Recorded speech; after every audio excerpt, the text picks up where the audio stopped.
I'm James Fadiman.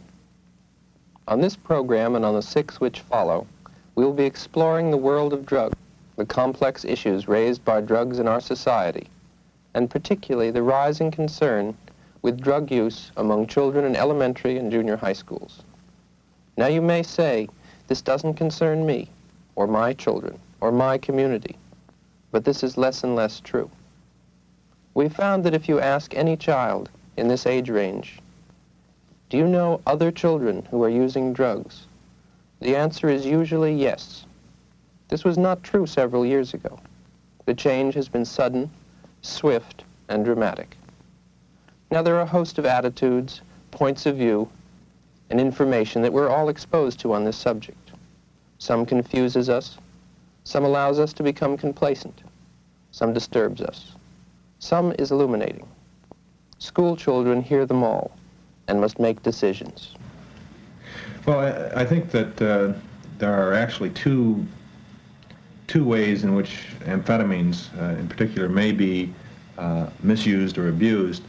Perhaps the largest single group of drug abusers or misusers are housewives and truck drivers and professional people who use amphetamines for reasons other than weight loss or as antidepressants or treatment of narcolepsy.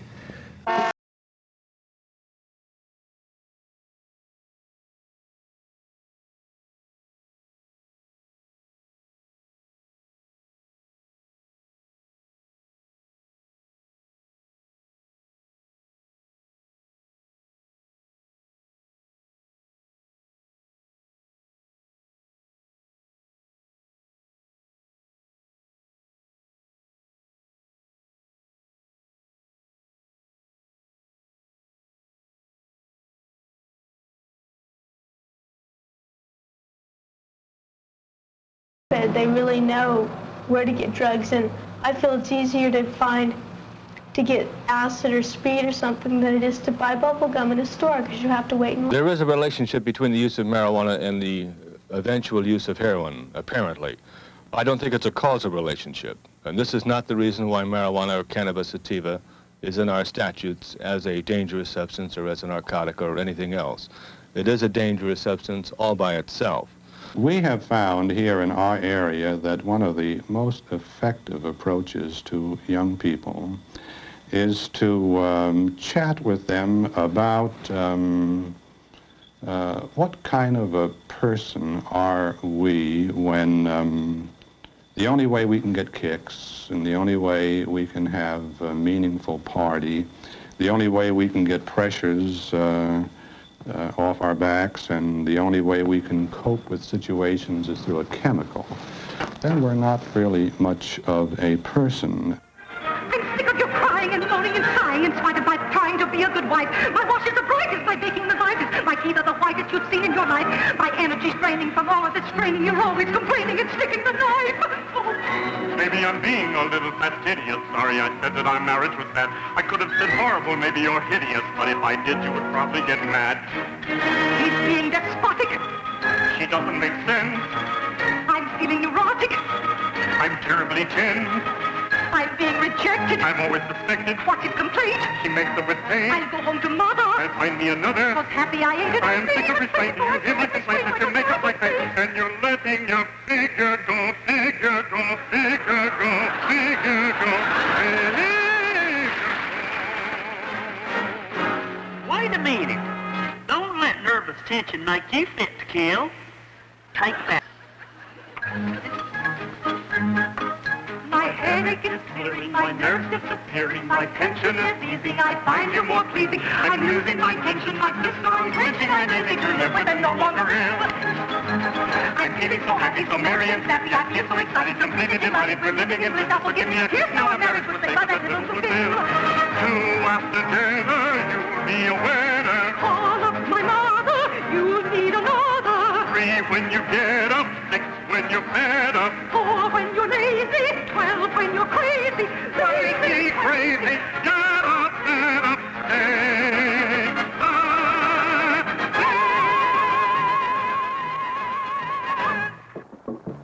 It's stimulating, mind-expanding, safer to use than alcohol. It's the in thing, the hula hoop of the jet generation, and as much a part of growing up as smoking corn silk behind the back fence. Such are the myths concerning marijuana. Myths that lull thousands of young people into experimenting with the noxious weed. The facts are otherwise. Marijuana is an intoxicating, mind-muddling drug. Its use can lead to abnormal behavior. The human brain, after all, is made for thinking, not fumigating. It's hardly a tinker toy for experimenting with drugs. This has been a public service message of the American Medical Association and your local station. I think a joint's a little bit more strong than a martini because, well, some people a martini can really throw them flying, but a joint usually always takes you high, gets you high, and martini, you just feel a little bit better. You don't really get to the point where you can't drive a car or anything. A lot of doctors, they recommend like a glass of wine or a small drink when you come home to relax you, but marijuana does a little more than just relax you, I think. One joint wouldn't do all that much unless it was pretty powerful, but I think if you just wanted to relax a little bit, that's why a lot of people smoke. Just to relax themselves a little bit. I don't say if you're disgusted, go home and get stoned, That's not the idea. But I think some people drink socially, they call it, but I think a lot of adults drink just because drinks are going around. Really not much different than teenagers. I don't think so. Today's program will look at the pervasive drug influences in today's America with comments by experts on aspects of the drug problem. Later programs will look at the role of drugs in other cultures and the pharmacology of specific drugs. We will see how children are exposed to drugs at an early age. We will observe a series of dialogues between teachers, children, and consultants. Two communities' responses to the issues will be presented. Finally, we will see children and adults working together to better understand each other and consider alternatives to drug experimentation. Let us begin now with a key statement by Dr. Joel Fort, former drug consultant to the World Health Organization, former director of the Council on Alcoholism for Alameda County, and presently lecturer in the School of Social Welfare at the University of California at Berkeley. First of all, we live in a drug-ridden or drug-saturated society where people are taught from infancy to use a wide variety of mind-altering drugs.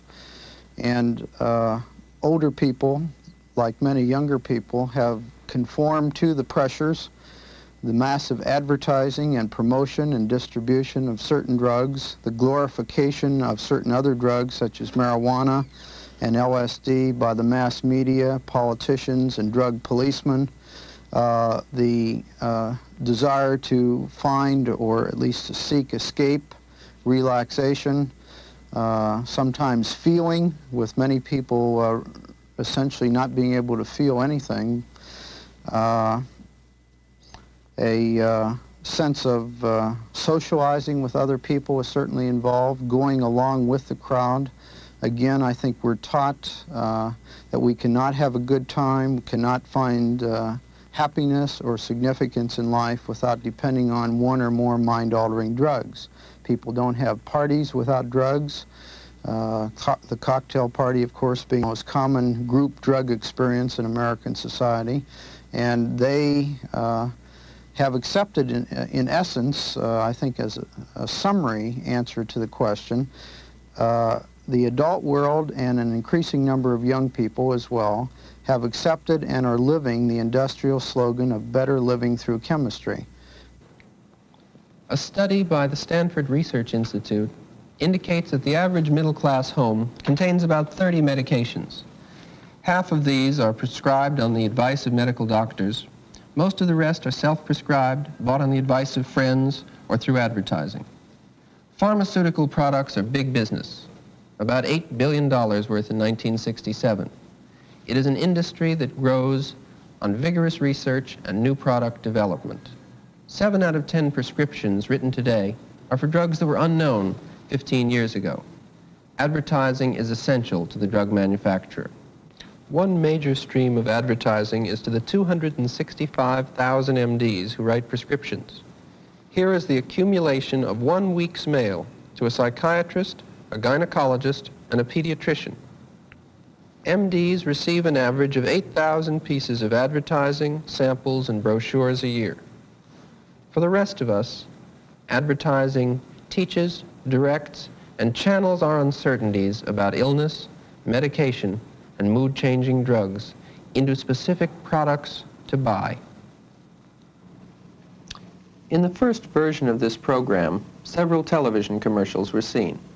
One for a national brand of wine, one for a headache remedy, and one for a tablet good for headaches, stomach upset, colds, etc. All of the companies involved later withdrew their permissions. In point of fact, all but one of the numerous companies we contacted were unwilling to have their commercials viewed in the context of this program. Many told us that they felt it was inappropriate to have their product seen as part of a drug-using culture.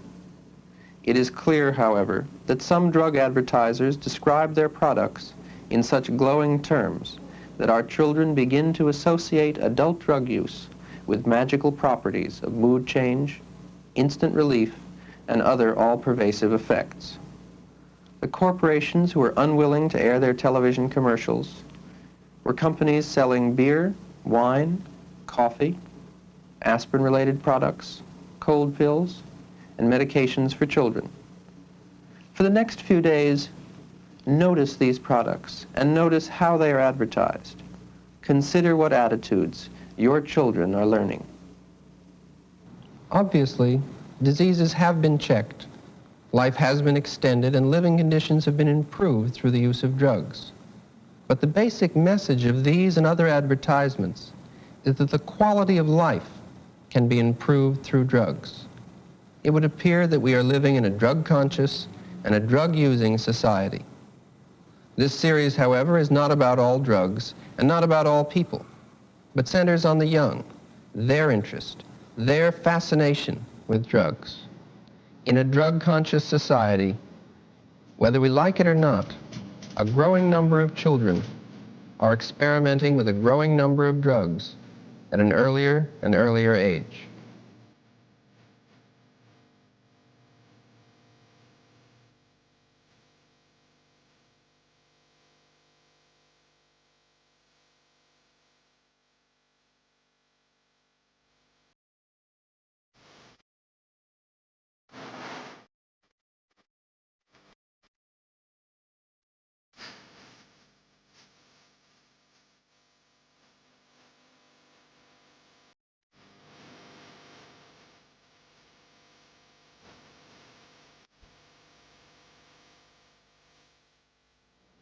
That was part of a song called White Rabbit by the Jefferson Airplane.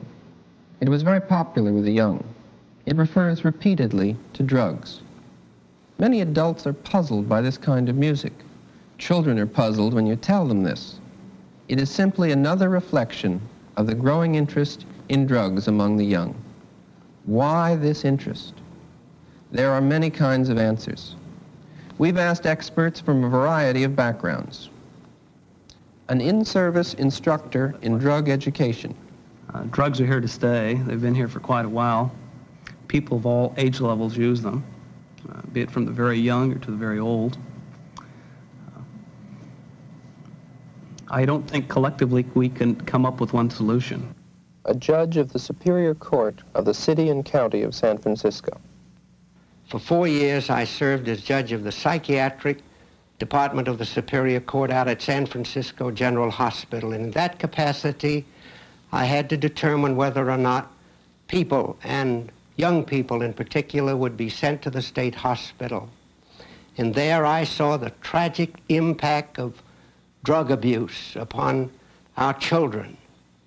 And I said to myself that something ought to be done about it. And what can be done about it?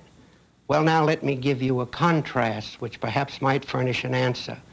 I don't think the answer lies in criminal sanctions and harsh criminal sanctions. You see, now I preside over the criminal department of the Superior Court, and people are brought before me because they have used drugs. and the penalties are very severe, and the people are treated as criminals and not as sick people. But I want to make this clear that it is the law, and the law must be obeyed. And in this connection, I'd like to call attention to the fact that in my office are 2,000 affidavits filed by people in a case attacking the constitutionality of the marijuana statute. And among the 2,000 people, all of them said that marijuana was not harmful, and most of them said marijuana was not harmful because they themselves had used it. Now, I disagree with these people. I think that marijuana is harmful, psychologically harmful, and I do not believe that marijuana should be legalized. But what causes me a shock, if I may say so, is that 2,000 people, in effect, have indicated that they have violated the law. Now, the answer does not lie in violating the law.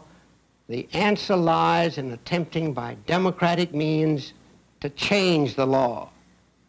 Now, it may well be that the legislature at some time in the future may change the law and say that violations of the law for drug use shall not be punished by criminal sanctions. But until that is done, the law must be obeyed. I do think that the penalties are much too severe. I do not think, for example, that a person who uses a drug should be treated as the same type of criminal, that is, the man who takes a gun and robs someone, or the man who kills, or the man who steals. A child psychiatrist. Of stimulation. We know that some of the drugs taken are simply for the hallucinogenic effect. They can take downers or uppers or middlers. In any case, the need for stimulation, sensory stimulation, is obviously manifest in their non-drug behavior. And this is found in the music, in the dress, in the clothing, in the bazaar. It's almost as if one were sensory hungry, and that the hunger somehow in suburbia was not met. And it is my very definite opinion that until we find modalities of stimulating the young mind and body within either the school setting or in the community, where they can feel a part of something, where something has meaning, where there's feedback from, say, adult to youth and youth to adult, that we're going to be missing the boat in any educational program. Where did this need for stimulation come from? And remember the key word, stimulation, which is opposite to boredom. And if there's any common phrase used as to why youngsters are taking drugs or doing the more bizarre or way out things, it is that they are bored. An amphetamine researcher. Well, if you're talking about the use of amphetamines intravenously, I think there are two drug effects which are important. Number one is the immediate effect of the drug, that is the flash or the rush, which is in many ways similar to a total body orgasm. And a lot of people who use amphetamines use them primarily for the flash or rush, this very delightful feeling that one initially has. Secondly, there's a long-range stimulative effect where one feels euphoric, very confident of his abilities. He feels that he's able to think very quickly, that he's very perceptive. In some cases, if used over a long period of time, the amphetamines become almost psychedelic in effect. And finally, there's the kind of lifestyle that one gets caught up in, namely the total involvement in using and procuring amphetamines. And in a sense, his life becomes very similar to the kind of life that a heroin addict leads, that he is totally consumed with the use and obtaining of drugs, and his friends are involved in the drug scene, and there's a certain excitement and challenge about that whole scene that is very attractive to some people. A minister. Some kids are misusing drugs because they've got a pretty distorted picture of who they are. They're healthy kids, they've got a lot to going for them in terms of their ability to study, to relate, to be free, but for some reason, that's not the way they see themselves. That may be the way the world views them, but that's not the way they see themselves. And so they continue in their drug abuse to kind of cope with a kind of an unhappy world. I counsel a girl now, for instance, who every Sunday night becomes very nervous, very anxious. She's very uptight.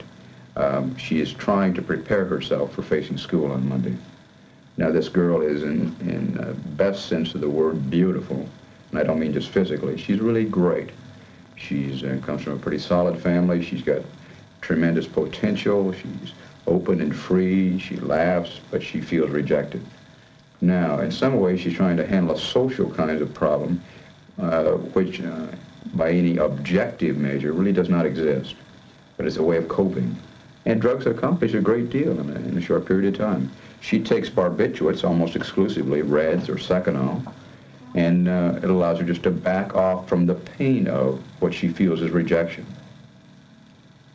So those who I think stay with it are people who are trying to cope with kind of a negative self-image, whether it's real or imaginary. I always qualify that because I don't like to generalize. Not all users are escapists. Not all of them are clamoring after a crutch of some sort. But some, those that act out in extreme fashion, are people that are hurt people. And this is their way of kind of pulling back into a corner and saying, well, at least I got this thing. This is my bag. A superintendent of schools. The people in our district who have spent a great deal of time talking with young people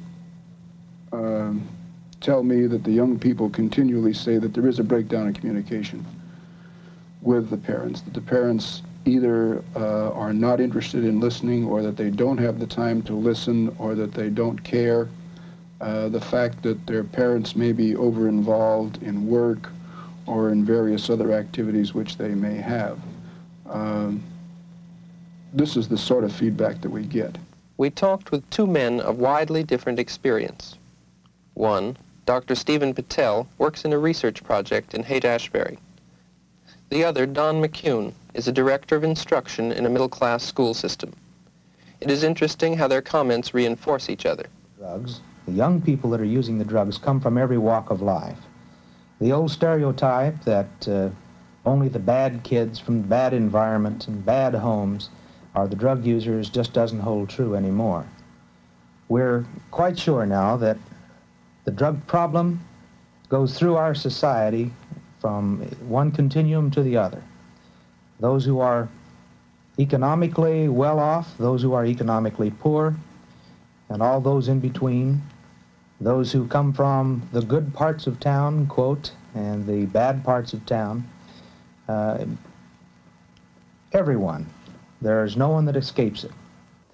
They come from very diversified backgrounds, from middle-class families, lower-class families, even a number of upper-class families. Geographically, they come from all over the United States. The peer group pressure that our young people are under today, the desire to be with the group, to be one of them, is certainly a very key factor in their turning to the use of drugs. I guess the only thing that they have in common is their failure to find some sort of identity in any previous environment that they've been in. They feel that they are more at home with the people who are here in the Haight-Ashbury, who are using drugs, and they feel that they can communicate better with others who use drugs. Young people in school today are being asked to perform at levels which we seriously doubted were possible in years before. So therefore, we're having emotional pressures on our young people. And some of them are turning to drugs to escape. Others are turning to drugs to turn on instead of turning off, to become stimulated. They seek excitement, and psychologically they're somewhat unstable and turn to the use of drugs to do this. They are often lonely, sometimes confused, and often very idealistic young people who are trying to find some meaning in life through the hippie culture and through the use of drugs. Young, sensitive, bored, maladjusted, searching, or curious. Children are attracted to drug experimentation in a drug-oriented society. Ours is not the first culture to grapple with the attractiveness of drugs, but rarely has a culture focused this kind of attention on the issue. This series will look at the most basic of these issues. The children are choosing. I believe that in education, we are obligated to give these young people the knowledge so that they can make a proper decision. We know that the decisions that are being made by young people are made when we're not there to help them. So therefore, we must prepare them to make these decisions. And if we believe in education, then we must believe in knowledge, and the knowledge that helps them make these decisions.